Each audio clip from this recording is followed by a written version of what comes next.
Kids today spend over 7 to 8 hours on social media. That is about the same time as children spend in a regular school day. Today I'm here to persuade you that children today should not get social media at such an early age in order to prevent addiction so young. And to fully understand this, we're going to go into the problem, the cause, and then come out with a unique solution. So let's go straight into the problem. Social media is causing mental illness and addiction to children today and older people. The Guardian, May 19, 2019, says the paper includes surveys that show 27% of children who spend 3 or more hours a day online show symptoms of mental ill health, and call for robust research into the possibility of social media addiction. Social media addiction has just become as addicting as cigarettes and drugs, and these illnesses may consist of ADHD, ADD, or other non-focusing illnesses. It can take any form from depression to anxiety, and it's just based off of what children see on social media and how they can compare themselves to other people on there. According to McLean Hospital, February 26, 2020, the platforms are designed to be addictive and are associated with anxiety, depression, and even physical ailments.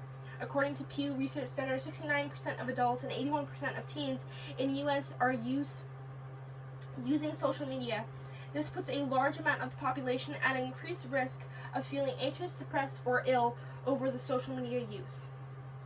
Now, our second problem I want to bring up today is that it becomes a daily ritual. The Medium, June 26, 2019, says your alarm goes off and the first thing you reach for is your phone. You sift through notifications, dismissing most of them before hopping onto Facebook to see what has been happening while you were asleep. You do the same thing. You wake up, you check your social media. During your lunch break, you check your social media while you're eating. And then right before you go to bed, you check your social media. It's a daily, constant thing that we go in and out. And it's something that we should actually put a stop to and limit ourselves to before it gets too far. Now, the first thing I want to go into is that children start social media at such a young age. The New York Times, December 14, 2017 says, but on Monday, Facebook introduced an app called Messenger Kids that is targeted towards an age group and asks parents to give their approval that children can message and add filters and doodle on photos that they send to one another. It is a bet that the app can introduce a new generation of users to the Silicon Valley giant's new, ever-expanding social media universe.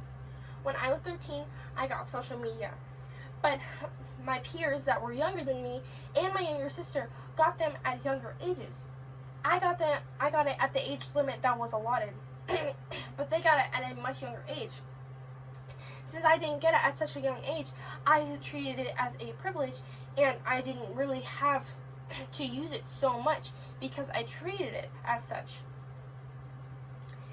Now, I have 2 little cousins, and they're 8 and 5 years old, and they actually use this app called Messenger Kids. And when I found out they had used a social media platform such as this, I was astonished that my uncle and aunt actually allowed this, because they're at such a young age, and this is what develops the social media addiction, is because they start so young, unless you limit their time or keep them away from it for a certain period of time.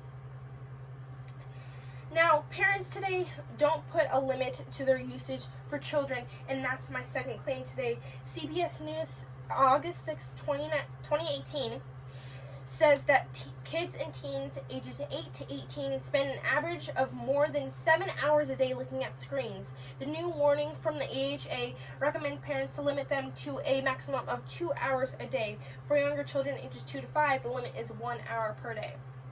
If parents don't limit their kids at such a young age, it will be chaos for them in terms of social media addiction once they get older.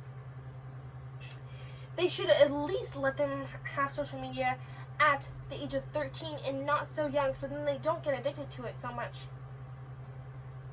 Make playdates for the child to let them experience life without technology, maybe, and make some solutions and create some things with them while they're still a kid, so then they're able to be used to life without technology for the time being. Now let's move on to the solution. Imagine if we fought social media like we fought cigarettes and vaping. If we advertised for social media like we did for smoking and vaping, maybe people would take it more seriously. According to the LA Times, July 20th, 2019, just as smoking used to be viewed as not only safe, but healthy, thanks to the clever wiles of tobacco industry taking decades to re-educate the public on its hazards, a major public service initiative needs to be enacted to inform people, especially the vulnerable young generation who did not have the freedom to grow up without a constant virtual baggage about the life online. If we're seeing social media as a good thing today, then imagine what it will turn into later.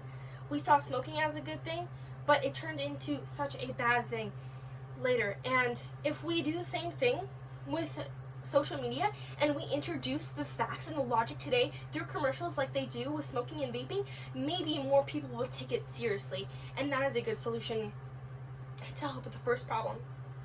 Now the second solution today is to keep yourself from scrolling too far. The biggest deal I know that is a big deal for me and a big deal as well with others is that we scroll too much. When we do some kind of schoolwork or work, we take a quick break, but it turns into 3-4 hours of scrolling through social media into the deep, dark pit.